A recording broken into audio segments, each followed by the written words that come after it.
Hi, Bill Kristol here with my colleague Mark Hertling, retired Lieutenant General of the U.S. Army and a very valued Bulwark military analyst, and our the military analyst at the Bulwark. Very high honor. Anyway, we were talking about the news from Ukraine, the news about Ukraine, the Russian-U.S. apparent, deal on an apparent, quote, peace plan, which is, may or apparently being imposed on Ukraine. Tell us about it. You've followed this so closely. You were in Europe so many years and know the Ukraine situation so well. So what's up? Well, first, Bill, you know this, but I'm a bit biased toward Ukraine because I had the opportunity to work with the Ukrainian military for a couple of years and met the individual that literally transformed the army in Ukraine, a colonel general by the name of Hennady Vorobyov. And I've never told his story before, but General Vorobyov was part of the Soviet Union, part of the Soviet army for the first 20 years of his life. And then when Ukraine gained their independence, he went back to Ukraine and became a National Guardsman, rose all the way up, or their equivalent of the National Guard, rose all the way up to be the chief of their ground forces. The very first stop I made when I was newly installed as the commander of U.S. Army Europe was to Ukraine. And I had dealt with the Ukrainians in Iraq in 2004, and they were a terrible army. They were crooked. They still had the stench of the Soviet Union on them. But Vorobyov approached me with a list of things that he wanted to help him do. He wanted me to help him do. And what I found out later is he had written a PhD thesis on the transformation of the Ukrainian army to Western approaches. So he gave me this list of saying, hey, I want my soldiers to go to your NCO Academy in Grafenwehr. I want you to do more training exercises with us. If you can you get more Ukrainian colonels into your war college? Because we have a dearth of good leaders at the senior rank. He said a lot of them are all still Soviet leaning, and that's what's corrupting our military. So he went on an anti-corruption campaign. And for several years before the first invasion of Ukraine in 2014, he was doing his best to turn the place around. What I did with him over a couple of years is not only do the training bases and the exchanges and the exercises with their army, but he taught me about the Ukrainian culture. So I bought into what he showed me. And at the same time, Bill, and I've said this before, I was also visiting Russia. And I was comparing the two armies, the Russian army versus the Ukrainian army, the Russian culture and the Ukrainian culture.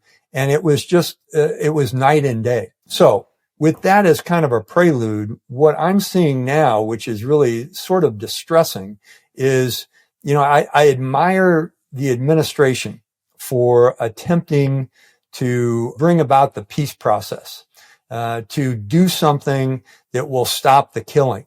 But if that is the approach and it's not being done with an understanding of the sovereignty and national territorial integrity of Ukraine and the cultural dynamics of that country, and most importantly, the reflection of what U.S. values are to a partner, then I think we're doing something wrong. And in viewing the elements of this 28-point peace plan that were presented by Secretary Rubio and Envoy Witkoff, it just smacks of rewarding Russia for aggression and criminal activities and terrorism and the invasion of another country. And I just don't understand why our administration is putting all the onus on Ukraine to accept a proposal that is deleterious to what the outcome is and what they've suffered over the last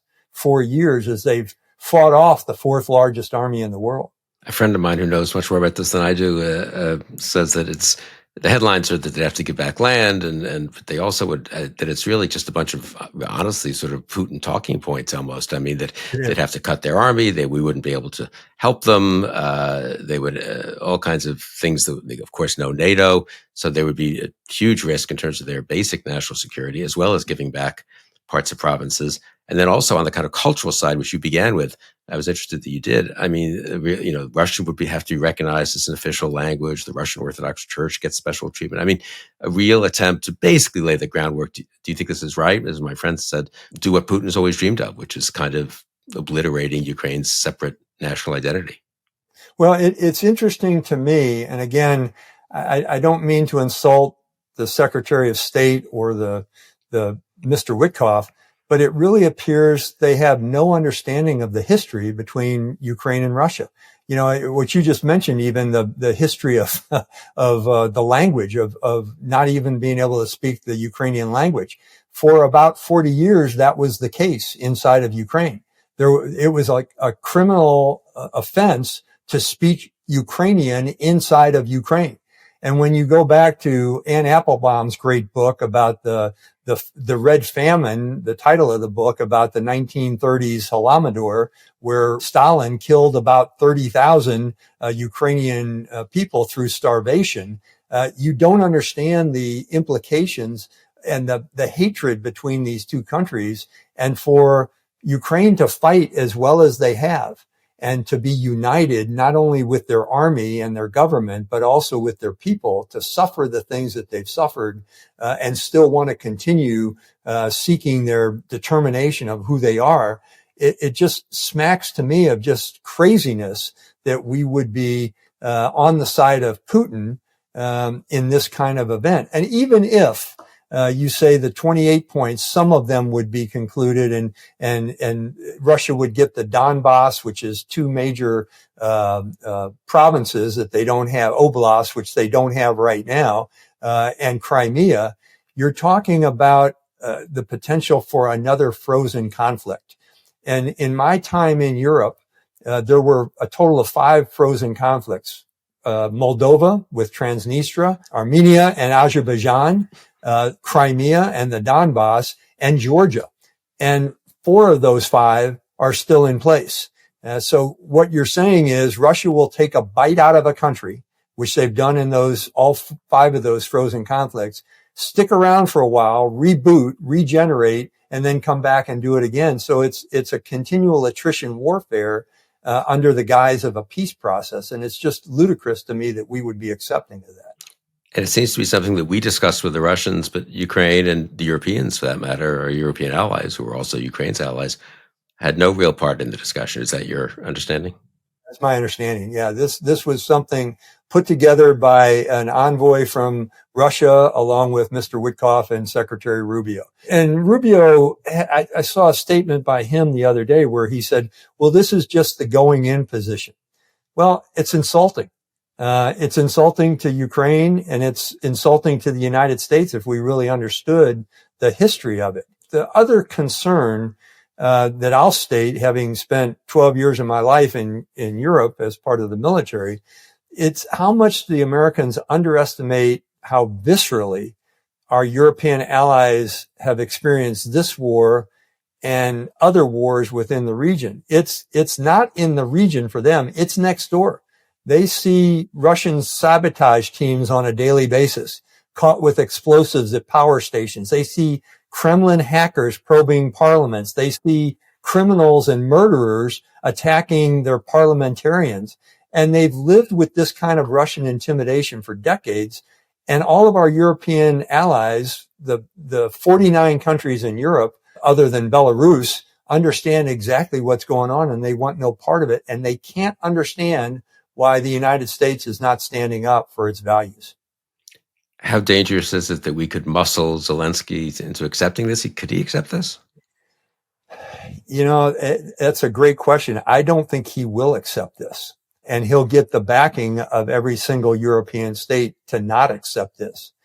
But in the interim, we are embarrassing ourselves, not just from the standpoint of not supporting Ukraine, but I think we're furthering the embarrassment of the United States on the European continent and anybody else in the world that sees what we're doing.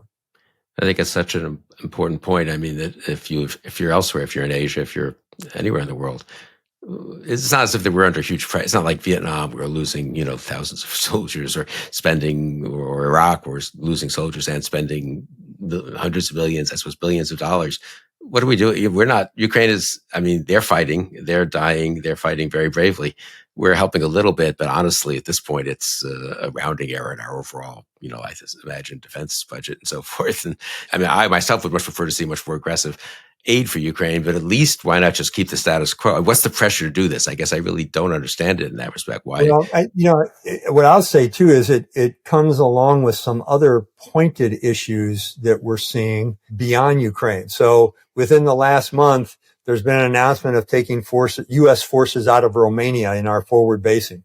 The Ford strike group, carrier strike group, has left the Mediterranean Red Sea area, which is, an overwatch of the European continent as well as the Middle East and Africa. A few days ago, the U.S. ambassador to NATO said that we should give up the sack your position to the Germans. Right. What you see is this constant drip of things that seem to be completely ignoring an alliance that we've had in place for 70 years, which is very strong militarily, politically, and economically. And I can't see the upside of doing any of these things, but especially when you're turning back on a country that wants to be like us, that wasn't like us before, and is contrary to one of our foes in the region. Ugh, very worrisome. Do you feel, final question, I mean, you're in touch with a lot of people. Is there a bit of a rebellion against this among people who have supported Ukraine over the last 3 years? There are quite a lot of people on the Hill and in the foreign policy community, the national security establishment, who must look at this and think, what are we doing? I mean, I'll be honest with you, Bill, that's where I'm also troubled, because we seem to be so intent on focusing on things like true social comments from the president about sedition or the Epstein files or, ICE on the streets, that, it's fascinating that for the first 2 years of this conflict, everyone was really focused on the courageous fight of the Ukrainians. It's no longer in the headlines. People don't understand why it's important. So even you just doing this interview with me, I think is going to bring some additional attention to it. But it seems to have fallen off the items of interest for most of the American public. And I'd also include for most of our representatives in Congress who have something to do with making this happen.